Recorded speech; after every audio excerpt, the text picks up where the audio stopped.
Hello everyone, welcome to vision competitive exams channel. দেখো আমাদের কিন্তু জিকে জিএস অধ্যয়ন এই সিরিজটা চলছে। এই সিরিজের আজকে 12তম ক্লাস। ঠিক আছে, এই সিরিজে আমরা বেসিক্যালি মিক্স টাইপের 25টা প্রশ্ন, জিকে প্রশ্ন আলোচনা করে থাকি। ঠিক আছে, দেখো এইটা আমাদের কিন্তু ভিশন কম্পিটিটিভ এক্সামস অ্যাপ, যেটা প্লে স্টোরে গিয়ে তোমরা ডাউনলোড করবে। ডাউনলোড করে WBPSC সেকশনে যাবে, সেখানে গিয়ে অল ক্লাস পিডিএফ বলে একটা অপশন পাবে। সেই অপশনে ক্লিক করলে তোমরা আমাদের ভিশন WBCS চ্যানেল এবং এই চ্যানেলটা অর্থাৎ ভিশন কম্পিটিটিভ এক্সামস, এই দুটো চ্যানেলের ইউটিউবে যত ক্লাস করানো হয় সেই ক্লাসের পিডিএফ তোমরা সেখান থেকে কিন্তু ডাউনলোড করে নিতে পারবে। চলো শুরু করি আজকের ক্লাস। প্রথম প্রশ্ন, ভারতীয় সংবিধানের কোন ধারায় protection in respect of conviction of the offence, এই ইংলিশটাই কিন্তু মনে রাখতে হবে। ঠিক আছে, protection in respect of conviction of the offence এই সম্বন্ধে বলা আছে। অপশন তোমাদের সামনে, রাইট আনসার হবে আর্টিকেল 20। আর্টিকেল 20-তে বেসিক্যালি তিনটে জিনিস সম্বন্ধে বলা আছে। দেখো, এক হচ্ছে পূর্বের আইন অনুসারে বিচার হবে না। দুই হচ্ছে ডবল জিওপার্ডি বা দুবার শাস্তি। আর তিন হচ্ছে নিজের আত্ম অভিযোগ করা যায় না। এবার এটা একটু জেনে নিই। এটা বলছে কোনো ব্যক্তিকে, প্রথমটা বলছে কোনো ব্যক্তিকে অপরাধ সংগঠনের সময় কার্যকরী আইন লঙ্ঘন করার ব্যতীত পূর্বের কোনো আইন অনুসারে অপরাধীর শাস্তি দেওয়া যাবে না। সাপোজ একজন কোনো একটা অপরাধ করলো, যেই অপরাধে তখন সে যেই সময় সে অপরাধ করছে, দেখা গেল সেটা 2016-তে সে কোনো একটা অপরাধ করেছে, তখন সেই অপরাধের জন্য শাস্তি ছিল 3 মাস। কিন্তু তখন সেই অপরাধটা প্রমাণিত হয়নি, সেটা প্রমাণ হতে হতে 2020 হয়ে গেছে। 2020-তে শাস্তিটা বেড়ে হয়ে গেছে 6 মাস। তাহলে তাকে যদি 2020-তে প্রমাণিত হয়, তাকে কিন্তু 6 মাসের শাস্তি দেওয়া যাবে না, তাকে কিন্তু 3 মাসের শাস্তি দিতে হবে, কারণ সে অপরাধটাই করেছিল 2016 সালে। এটাই বলতে চেয়েছে। ডবল জিওপার্ডি কি? দ্বৈত শাস্তি, মানে একই অপরাধের জন্য কোনো ব্যক্তির বিরুদ্ধে দুবার শাস্তি দেওয়া যাবে না। ঠিক আছে, একই অপরাধের জন্য দুবার শাস্তি দেওয়া যাবে না, এটা আলাদা করে বোঝাতে লাগবে না। 3 নম্বর বলছে আত্ম অভিযোগ করা যায় না। কোনো অপরাধের জন্য অভিযুক্ত ব্যক্তিকে নিজের বিরুদ্ধে সাক্ষী হতে বাধ্য করা যাবে না। ঠিক আছে, বেসিক্যালি দেখবে পুলিশ স্টেশনে যেটা হয় যে জোর করে অপরাধ স্বীকার করে নেওয়ার কথা বলা হয়। ঠিক আছে, যে কনভিক্ট করে জোর করে যে অপরাধ করেছে, সে হয়তো অপরাধী নয়, কিন্তু সে কোনো কারণে ফেঁসে গেছে, তাকে কিন্তু জোর করে অপরাধ স্বীকার করে নিতে বাধ্য করা হয়। তো সেইটা করা যাবে না, এটা কিন্তু আর্টিকেল 20-তেই বলা রয়েছে। ঠিক আছে, নেক্সট কোশ্চেন, জাহাঙ্গীর কাকে ইংলিশ খান এই উপাধি দিয়েছিলেন? অপশন তোমাদের সামনে, রাইট আনসার হবে উইলিয়াম হকিন্স। উইলিয়াম হকিন্সকে কিন্তু এই উপাধি দিয়েছিলেন জাহাঙ্গীর। ঠিক আছে, তো চলো কি বলা হচ্ছে দেখি। ক্যাপ্টেন উইলিয়াম হকিন্স ছিলেন ইংরেজ ইস্ট ইন্ডিয়া কোম্পানির একজন প্রতিনিধি, যিনি সুরাটে নোঙর করেছিলেন, মানে সুরাটে এসেছিলেন। প্রথম কোম্পানি জাহাজ হেক্টর নামের জাহাজে কিন্তু তিনি কমান্ডার ছিলেন। 1608 সালে 24শে আগস্ট তিনি ভারতে পৌঁছান এবং 1609-এ জাহাঙ্গীরের সাথে আলাপ করেন। সুরাটে একটি ইংরেজ কারখানার জন্য তিনি জাহাঙ্গীরের কাছ থেকে পারমিশন নেন, এবং পরে কিন্তু পর্তুগিজদের চাপে সেটা বাতিল হয়ে যায়। নেক্সট কোশ্চেন, এবং খুবই ইম্পর্টেন্ট কোশ্চেন একটা, কারণ বাংলা সাহিত্য, বাংলা সংস্কৃতি থেকে একটা প্রশ্ন, সেটা হচ্ছে জীবনের জলসা ঘরে, এটা কার আত্মজীবনী? ঠিক আছে, এইটাই কিন্তু নাম, জীবনের জলসা ঘরে, এটা কার আত্মজীবনী? তো প্রথমে তো কপিল দেব এখান থেকে বাদ দিতেই পারো, কারণ বাংলা যেহেতু লেখাটা, তো সেটা হবে না। বাকি তিনজনের মধ্যে দেখো কোনটা রাইট আনসার হবে। এটা হচ্ছে মান্না দে।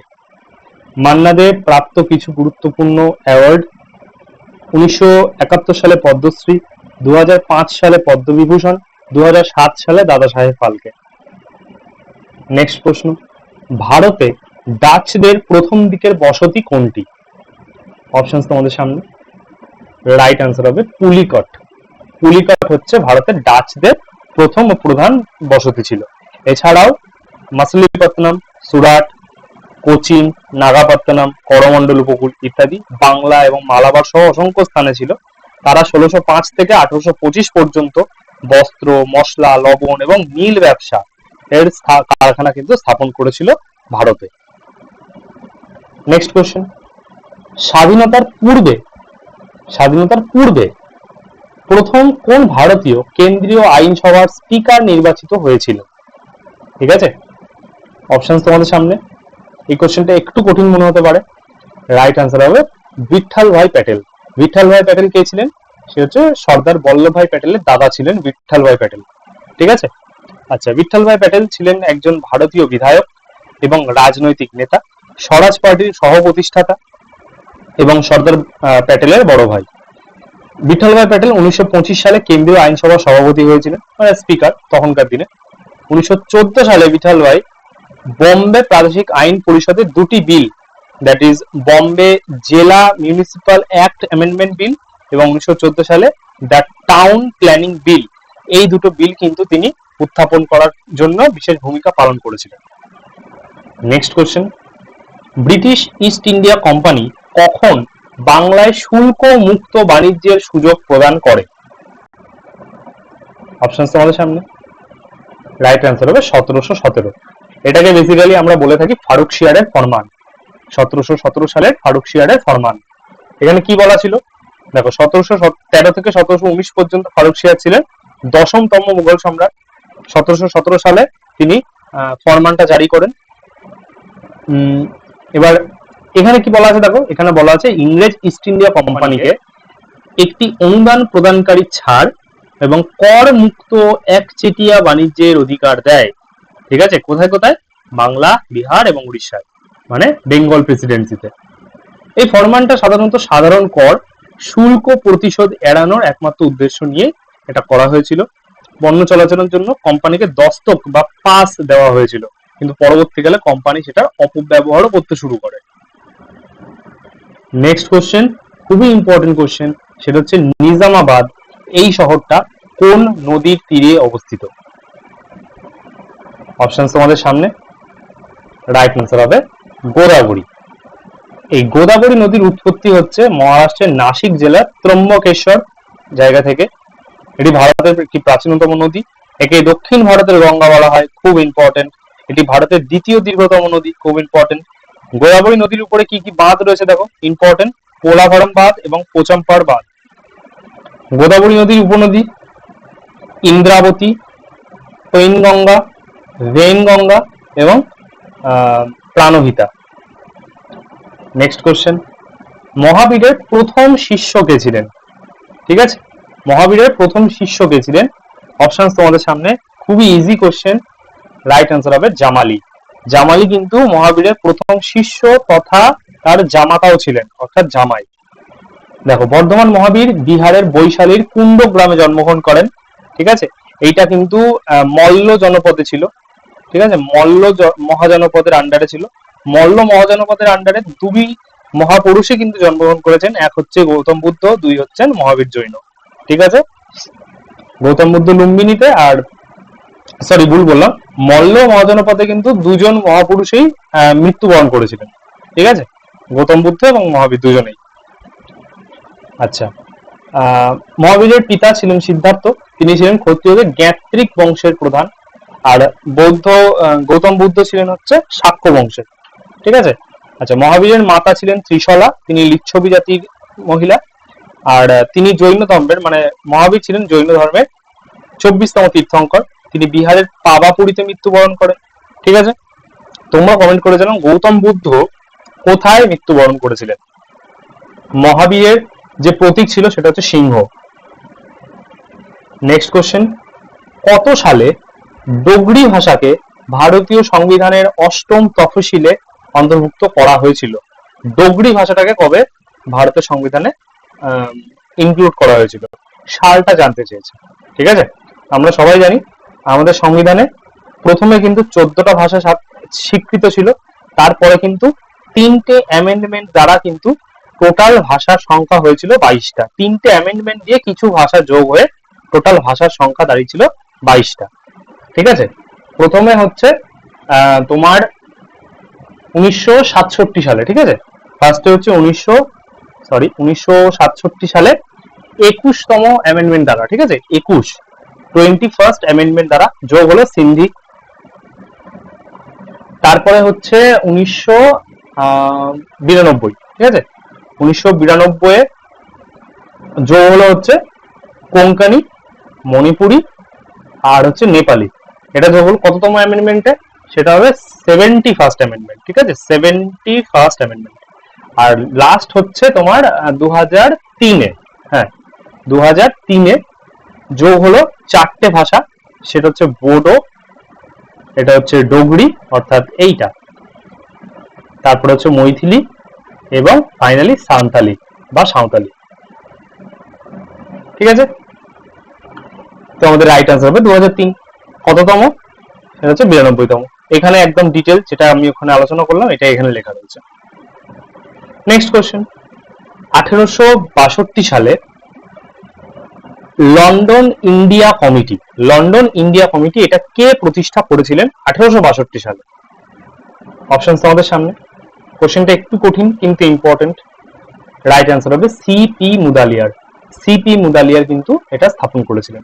এবার এখানে কিছু প্রি কংগ্রেস অ্যাসোসিয়েশন বা প্রাক কংগ্রেস প্রতিষ্ঠান এখানে কিন্তু লিস্ট রাখা হয়েছে, ঠিক আছে। এখানে কোনো মানে কে প্রতিষ্ঠা করেছেন তার নাম রাখা হয়নি, শুধুমাত্র সাল রাখা হয়েছে, কিন্তু এগুলোও ইম্পর্টেন্ট, সাল ধরেও কিন্তু প্রশ্ন আসে।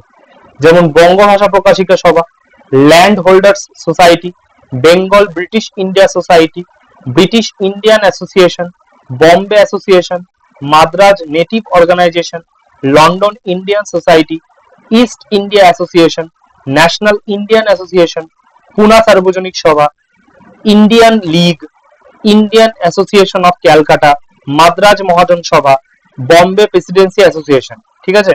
পরবর্তীতে তখন সাল দেব না, তখন হচ্ছে এই সভা এবং প্রতিষ্ঠাতা, তখন সেটারও কিন্তু একটা লিস্ট দেওয়া হবে, ঠিক আছে, নেক্সট কোনো ক্লাসে। নেক্সট কোশ্চেন, এগেইন এটাও ইম্পর্টেন্ট কারণ বাংলা সাহিত্য তথা বাংলা সংস্কৃতি থেকে প্রশ্ন। দেনা পাওনা এই গল্পটি কার লেখা? অপশন তোমাদের সামনে। রাইট আনসার হবে রবীন্দ্রনাথ ঠাকুর। কত সালে লেখা? 1891 সালে। এই গল্পের মূল চরিত্র কি কি আছে দেখো, নিরুপমা, রাম সুন্দর মিত্র এবং রায় বাহাদুর। ডিটেলসটা তোমরা যদি অ্যাপটা ডাউনলোড করো সেখানে পিডিএফটা পেয়ে যাবে, সেখান থেকে ডিটেলসটা একটুখানি দেখে নেবে, ঠিক আছে। মানে মেল যে চরিত্র সেটা কিন্তু এইগুলো থেকে প্রশ্ন আসে, যে দেনা মানে একটা চরিত্র দিয়ে দিল রামসুন্দর মিত্র, এটা রবীন্দ্রনাথ ঠাকুরের লেখা কোন গল্পের একটি মুখ্য চরিত্র, এইভাবে প্রশ্নটা আসবে, ঠিক আছে। নেক্সট কোশ্চেন, সায়েন্সের একটা কোশ্চেন, শক্তির এসআই একক কি? ঠিক আছে, অপশনস তোমাদের সামনে। রাইট আনসার হবে জুল। এবার এখানে কিছু কোয়ান্টিটি আর তাদের এসআই ইউনিটের লিস্ট রাখা হয়েছে, যেমন লেন্থ এসআই একক মিটার, মাস সেটা হবে কিলোগ্রাম, টাইম সেটা হবে second, electric current ampere, temperature kelvin, amount of substance mole, luminous intensity candela, ঠিক আছে, frequency hertz, force newton, pressure হচ্ছে পাস্কাল, এনার্জি হচ্ছে জুল, পাওয়ার হচ্ছে ওয়াট, ইলেকট্রিক চার্জ হচ্ছে কুলম্ব, ভোল্টেজ হচ্ছে ভোল্ট, ক্যাপাসিট্যান্স হচ্ছে ফ্যারাড, ঠিক আছে। তো এই লিস্টটা কিন্তু খুব ইম্পর্টেন্ট এবং যদি পারো অবশ্যই এটা ইংলিশেই মুখস্থ করার চেষ্টা করো, ঠিক আছে। নেক্সট কোশ্চেন, ভারতীয় তবলা বাদকের মধ্যে 1957 সালে অস্কারের জন্য কে মনোনীত হয়েছিলেন? প্রশ্নটা ভীষণ ইম্পর্টেন্ট একটা প্রশ্ন, কারণ খুবই ফেমাস পার্সোনালিটিকে নিয়ে এখানে আলোচনা করা হয়েছে। রাইট অ্যান্সার হবে চতুরলাল, ঠিক আছে। পণ্ডিত চতুরলাল ছিলেন একজন তবলা গুরু, যিনি 1950 সালে পশ্চিমা শ্রোতাদের কাছে তবলার পরিচিতি ঘটিয়েছিলেন, ঠিক আছে, পশ্চিমে। তিনি কানাডিয়ান শর্ট ফিল্ম চেয়ারি টেল এর জন্য কিন্তু 1957 সালে অস্কারের জন্য মনোনীত হয়েছিলেন, ঠিক আছে। Next question, bright star exercise, এটা কিন্তু মিলিটারি এক্সারসাইজের একটা টপিক, আমাদের স্ট্র্যাটেজিতে পড়তে হয়। তো ব্রাইট স্টার এক্সারসাইজ কোন দেশ দ্বারা আয়োজিত একটা এক্সারসাইজ? এটা 14তম প্রশ্ন আমাদের। অপশন এখানে রয়েছে, রাইট অ্যান্সার হবে মিশর। দেখো মিশর সম্বন্ধে আমরা জেনে নিই, মিশরের ক্যাপিটাল বা রাজধানী হচ্ছে কায়রো, কারেন্সি বা মুদ্রা হচ্ছে ইজিপশিয়ান পাউন্ড, প্রেসিডেন্ট হচ্ছে আবদেল ফাটাহ এল সিসি, প্রাইম মিনিস্টারকে মুস্তাফা মাদবাউলি, ঠিক আছে। নেক্সট কোশ্চেন, ম্যাকমোহন সীমান্ত রেখা বা ম্যাকমোহন লাইন নিম্নলিখিত কোন দুটি দেশের সীমানা নির্দেশ করে? খুবই ইজি একটা প্রশ্ন, কিন্তু ইকুয়ালি ইম্পর্টেন্ট, কারণ মিসলেনিয়াস প্রিলিমস 2010 এবং WBPSC ফুড এসআই 2023 প্রশ্নটা এসছে। রাইট আনসার হবে ভারত এবং চীন। এবার এখানে আফগানিস্তানের সাথে ভারতের সীমানা জম্মু অ্যান্ড কাশ্মীরে রয়েছে 106 কিলোমিটারে। বাংলাদেশের সাথে সবথেকে বেশি দূরত্বের সীমানা রয়েছে, সেটা হচ্ছে প্রায় 4096 কিলোমিটার, যার মধ্যে পশ্চিমবঙ্গ, মিজোরাম, মেঘালয়, ত্রিপুরা, আসাম এই কটা স্টেটের সাথে বাংলাদেশের সীমানা রয়েছে। এবং এই 5টা স্টেটের মধ্যেও পশ্চিমবঙ্গের সাথে বাংলাদেশের সীমানা সব থেকে বেশি 2272 কিলোমিটারের কাছাকাছি। আচ্ছা, ভুটান রয়েছে, অরুণাচল প্রদেশ, আসাম, সিকিম, পশ্চিমবঙ্গের সাথে সীমানা 699 কিলোমিটার। চীনের সাথে রয়েছে জম্মু অ্যান্ড কাশ্মীর, হিমাচল প্রদেশ, উত্তরাখণ্ড, সিকিম, অরুণাচল প্রদেশের সাথে সীমানা। মায়ানমারের সাথে রয়েছে অরুণাচল প্রদেশ, মণিপুর, মিজোরাম, নাগাল্যান্ড। নেপালের সাথে রয়েছে সিকিম, পশ্চিমবঙ্গ, বিহার, উত্তরপ্রদেশ, উত্তরাখণ্ড। পাকিস্তানের সাথে রয়েছে জম্মু অ্যান্ড কাশ্মীর, পাঞ্জাব, গুজরাট, রাজস্থান। শ্রীলঙ্কার সাথে রয়েছে একটা সাগর সীমান্ত, এটা ঠিক আছে, ল্যান্ড বাউন্ডারি নয়। এবং মালদ্বীপের সাথেও তাই সাগর সীমান্ত, ল্যান্ড বাউন্ডারি নয়। Next question, important question. বিখ্যাত সঙ্গীতজ্ঞ তবলাবাদক ওস্তাদ আল্লাহ রাখা কোন ঘরানার প্রশিক্ষণ প্রাপ্ত ছিলেন? মানে তিনি ওস্তাদ আল্লাহ রাখা কোন ঘরানার সাথে জড়িত ছিলেন? অপশন তোমাদের সামনে। রাইট আনসার হবে পাঞ্জাব ঘরানা। পাঞ্জাব ঘরানার সাথে যুক্ত ছিলেন। এখানে কিছু শিল্পী এবং তারা কোন যন্ত্রের সাথে যুক্ত সেটা লিস্ট রাখা হয়েছে, যেমন ওস্তাদ বিসমিল্লাহ খান সানায়ের সাথে জড়িত, পণ্ডিত রবিশঙ্কর সেতারের সাথে জড়িত, হরিপ্রসাদ চৌরাশিয়া বাঁশির সাথে জড়িত, শিব কুমার শর্মা সন্তুরের সাথে জড়িত, ওস্তাদ জাকির হোসেন তবলার সাথে জড়িত, আমজাদ আলী খান সরোদের সাথে জড়িত, পণ্ডিত রাম নারায়ণ সারঙ্গীর সাথে জড়িত, ওস্তাদ আসাদ আলী খান রুদ্রবীণার সাথে জড়িত, TH বিনায়করাম ঘটম নামক একটা ইনস্ট্রুমেন্ট, সাউথ ইন্ডিয়ান ইনস্ট্রুমেন্টের সাথে জড়িত, রামনাথ ভি রাঘবন এটা তিনি হচ্ছেন মৃদঙ্গমের সাথে জড়িত। Next question, jab. জ্যাব কথাটা কোন খেলার সাথে জড়িত? অর্থাৎ স্পোর্টস অ্যান্ড টার্মিনোলজি একটা কোশ্চেন। এই জ্যাব কথাটা কোন খেলার সাথে জড়িত? অপশনস তোমাদের সামনে। রাইট আনসার হবে বক্সিং। এবং বক্সিং রিলেটেড কিছু টার্মস এখানে রেখেছি, যেটা এগেইন ভীষণ ইম্পর্টেন্ট একটা লিস্ট। যেমন আছে knockout, ring stoppage, punch, round, upper cut, kidney punch, timing, accidental butt, bleeder, bolo punch, বিকল, তারপরে কর্কস্কিউ পাঞ্চ, ঠিক আছে। তারপরে রাফ হাউজিং, এটা ইম্পর্টেন্ট। তারপরে স্টেবলমেট, ঠিক আছে। পাঞ্চ যেগুলো রয়েছে সেগুলো ইজিলি বক্সিং এর সাথে তোমরা রিলেট করতে পারবে। নেক্সট কোশ্চেন, আমাদের 18 নম্বর কোশ্চেন। অশ্ব ঘোষ রাজার দরবারে কবি ছিলেন, মানে কোন রাজার দরবারে কবি ছিলেন অশ্ব ঘোষ? অপশন আমাদের সামনে। রাইট আনসার হবে কনিষ্ক, ঠিক আছে।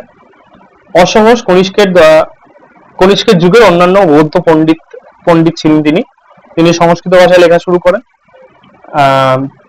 তিনি একজন বৌদ্ধ লেখক ছিলেন এবং বৌদ্ধ লেখকের মধ্যে খুব বিখ্যাত ছিলেন। তার লেখা বুদ্ধ চরিত, এটা বুদ্ধের জীবনী, এটা সংস্কৃত ভাষায় লেখা। আদম সেতু কাদের মধ্যে সংযোগ রক্ষা করে? অপশন তোমাদের সামনে। আডামস ব্রিজ বা আদম সেতু।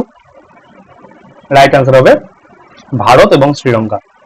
ধনুষকোটি থেকে আদম সেতু শুরু হয়। আদম সেতুকে রাম সেতুও বলা হয়, ইম্পর্টেন্ট।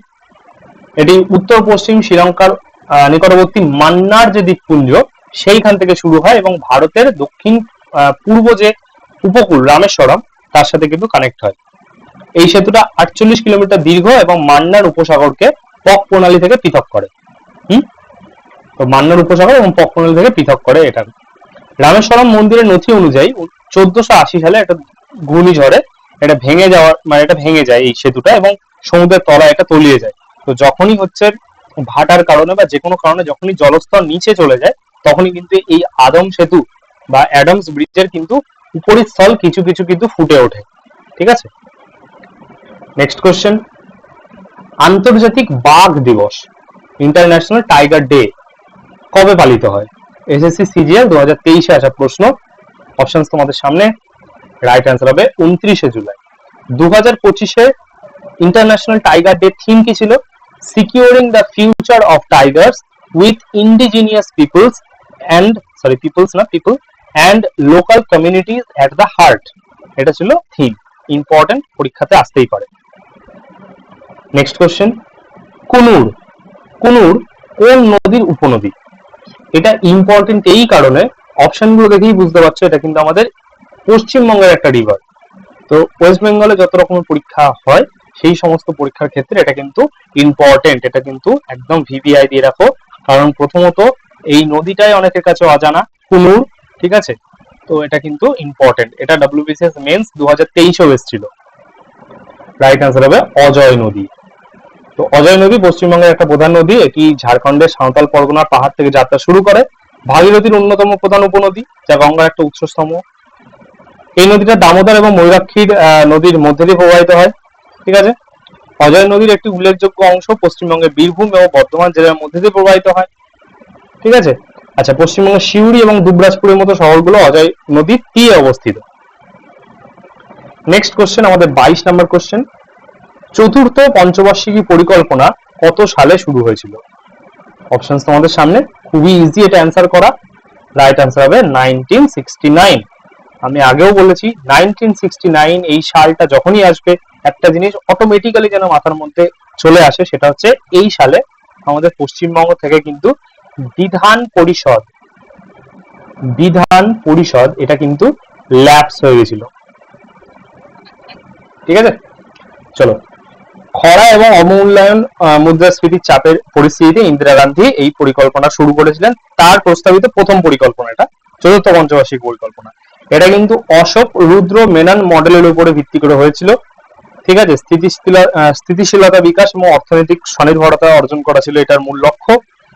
এই পরিকল্পনায় কিন্তু গরিবি হটাও এই স্লোগানটা দেওয়া হয়েছিল, এবং এটা কিন্তু একটা বিতর্কিত স্লোগান হয়ে দাঁড়িয়েছিল, ঠিক আছে?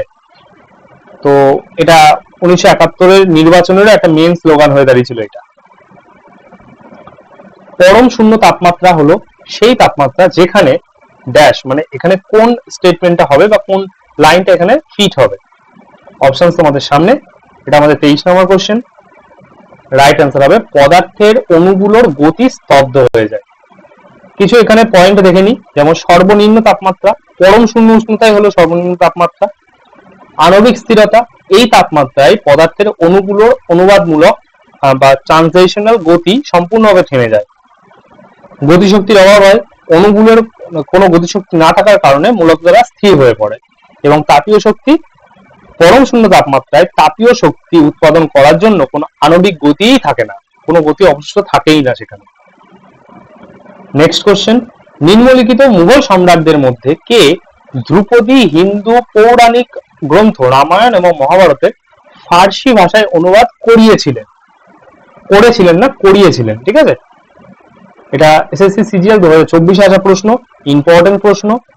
অপশন তোমাদের সামনে, এটা আমাদের 24 নম্বর কোশ্চেন। রাইট আনসার হবে আকবর, ঠিক আছে? এবার আমি বুঝতে পারলাম এখানে আমি কেন বললাম করিয়েছিলেন, এটা করেছিলেন হবে না, কারণ আকবর তো নিরক্ষর ছিলেন, ঠিক আছে? তিনি করাবেন কাউকে দিয়ে। 1542 সালের 15 অক্টোবর জালালউদ্দিন মোহাম্মদ আকবর পাকিস্তানের অমরকোটে রাজা বীর শাহের প্রাসাদে কিন্তু জন্মগ্রহণ করেন। তার পিতা ছিলেন হুমায়ুন, তিনি শের শাহের সাথে তখন সামরিক লড়াই লড়ছেন, ঠিক আছে? তিনি মুঘল ডাইনাস্টির থার্ড মুঘল সম্রাট। 1556 থেকে 1605 পর্যন্ত রাজত্ব করেছিলেন। 1556-তে সেকেন্ড পানিপত হয়, কার কার সাথে হয়? আকবর ভার্সেস হেমচন্দ্র বিক্রমাদিত্য বা হেমু, যেখানে আকবরের হয়ে লড়েছিলেন কে? বৈরাম খান।